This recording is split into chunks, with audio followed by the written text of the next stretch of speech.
প্রায় 1450 বছর আগে আমরা একটা সমাজ দেখেছিলাম, যে সমাজটাকে আমরা বলতাম আইয়ামে জাহিলিয়াত। আইয়ামে জাহিলিয়াত অর্থ হচ্ছে অন্ধকারাচ্ছন্ন দিন।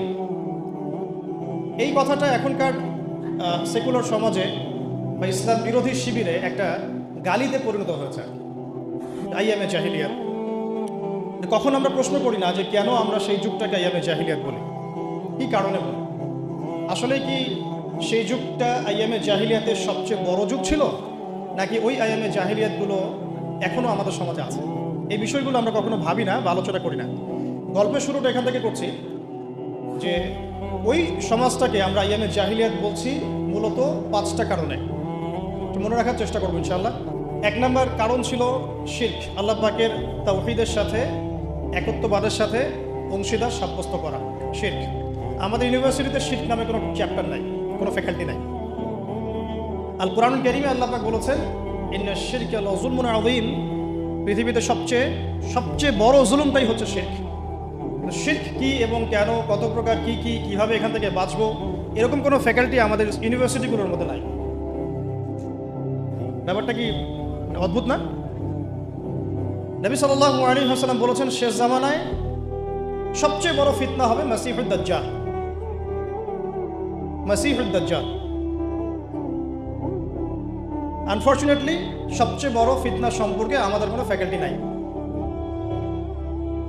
অথচ নবী সাল্লাল্লাহু আলাইহি ওয়াসাল্লাম বলেছেন যে পৃথিবীতে আদম আলাইহিস সালাম থেকে শুরু করে শেষ নবী মুহাম্মদ সাল্লাল্লাহু আলাইহি ওয়াসাল্লামের উম্মত পর্যন্ত দাজ্জালের চেয়ে ভয়ঙ্কর কোনো ফিতনা আসে নাই, আসবেও না।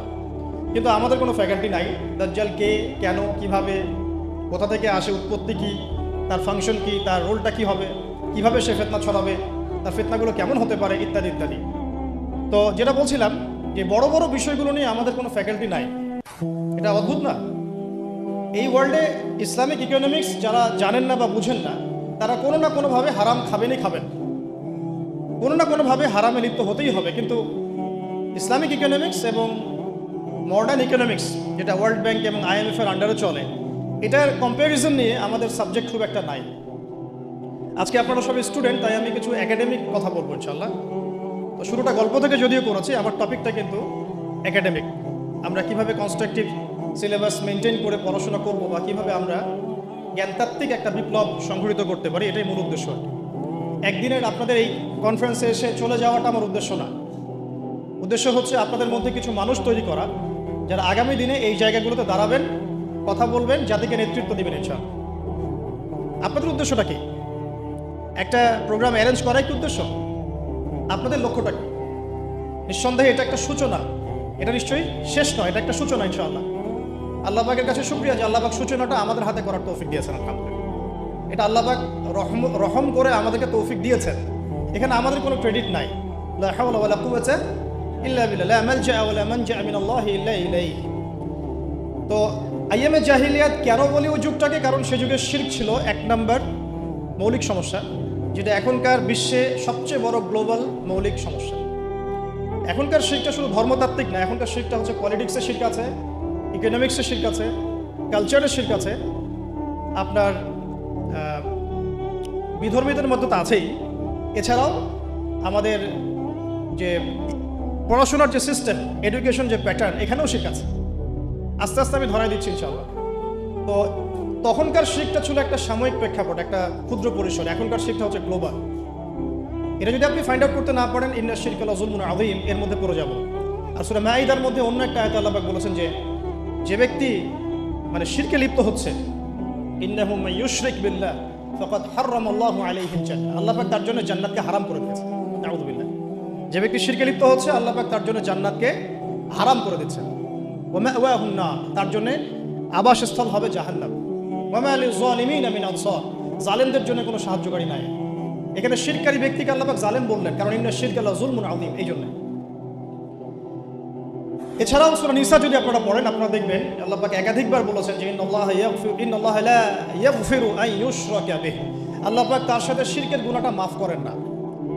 ওয়া ইয়াগফিরু মা দুনা যালিকা লিমান ইয়াশা, আল্লাহ পাক এছাড়া যে কোনো গুনাহ যাকে ইচ্ছা মাফ করতে পারেন।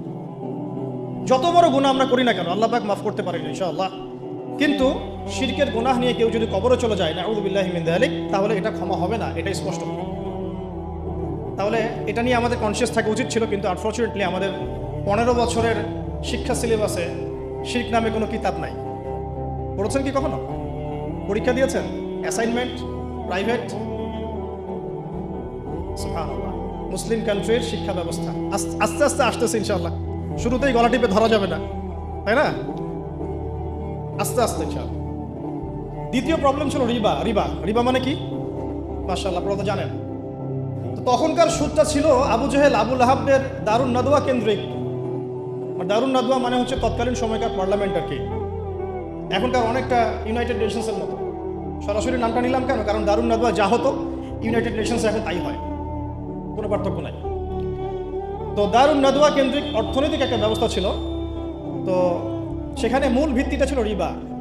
আর এই রিবা ছিল কয়েকটা সেক্টরে, মানে কয়েকটা প্রকারভেদ ছিল এখানে। কিন্তু এখনকার গ্লোবাল যে রিবা, এখানে এত প্রকারভেদ আছে যেটা বোঝাতে হলে আপনাকে একদিন একটা ফুল ডে সেমিনার করতে হবে অনলি অন রিবা। এত ক্যাটাগরিজ আছে, এত প্রকরণ আছে, যেটা আমি 2 ঘন্টায় বলে শেষ করতে পারবো না। সারাদিন সময় লাগবে, 3-4টা সেশন লাগবে। এমনকি ঈদের আগের দিন আপনারা যে টাকাগুলো কিনছেন, বেশি টাকা দিয়ে কচকচা টাকা নিচ্ছেন, এর মধ্যে রিবা আছে। যে পেপার মানিটা আপনার মানি ব্যাগের মধ্যে আছে এখন, এখানেও রিবা আছে। যে মনিটরি সিস্টেমটার মধ্যে আমরা আমাদের সেন্ট্রাল ব্যাংকগুলোকে ফাংশন করেছি, এর মধ্যে রিবা আছে।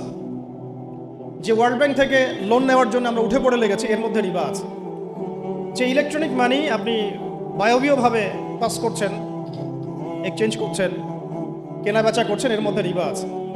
রিবার এত ক্ষেত্র আছে যেটা আসলে সংক্ষিপ্ত সময় বোঝানো সম্ভব না। শুধু এতটুকু বলবো, ওই জামানার রিবা ছিল একটা নির্দিষ্ট ক্ষেত্র বিশেষে।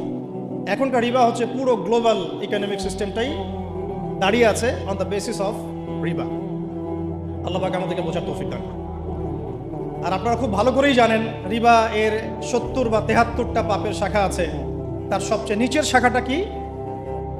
নিজের মাকে বিয়ে করা। আমরা সবাই কম বেশি নাউযু বিল্লাহি মিন যালিক এই পাপের সাথে সম্পৃক্ত। আর সবচেয়ে মজার ব্যাপারটা দেখেন, আমাদের এই 15-20 বছরের যে এই এডুকেশন সিস্টেম, মানে প্যাটার্নটা আমাদের এখানে Islamic, the comparison between Islamic economics and world economics, এমন কোনো সাবজেক্ট আপনার নাই আছে? 15 বছরে পড়েছেন ভাই? সত্যি অনেস্টলি বলেন। আপনারা যেখানে বসে আছেন, আমিও একসময় ওখানে বসেছি আমরাও। তো এই সিলসিলাটা কিন্তু আমরাও পার করেছি, এসএসসি, এইচএসসি, অনার্স, মাস্টার্সের ব্যাপারটা। এই পুরো 15 থেকে 16 বছরে বা আরও বেশি 18 বছরে the comparison between Islamic economics and the world economics, এরকম কোনো সাবজেক্ট আমরা পড়ি নাই। শিরকের উপর কোনো সাবজেক্ট আমরা পড়ি নাই। দাজ্জাল তো আলোচনাই নাই, এটা তো মিম্বর থেকে উঠে যাচ্ছে আস্তে আস্তে। ইনস্টিটিউশন এটা কীভাবে আলোচনা হবে? 2-4 জন যারা কথা বলে এদেরকে মানুষ পাগল মনে করে, একটু পাগল মনে করে। আর কোনো সাবজেক্ট পায় না, এগুলো সাবজেক্ট নিয়ে কথা বলতেছে। অথচ ওয়ার্ল্ডের সবচাইতে ভাইটাল সাবজেক্ট হচ্ছে দাজ্জাল।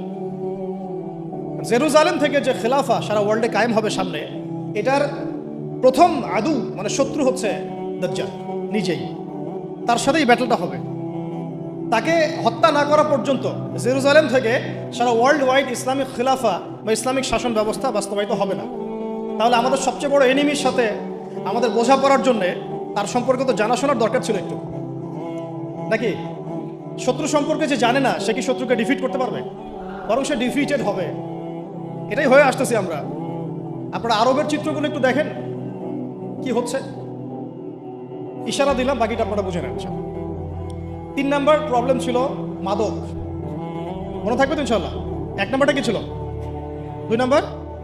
3 নাম্বার খামর, মাইসির, মাদক এবং জুয়া। মানে এখন ধরলাম মাদক। এই মাদক আর জুয়ার এই প্রবলেমটাকে আপনি যদি একটু গ্লোবালি এখন মিলান, বলেন এটা কি বেড়েছে না কমেছে?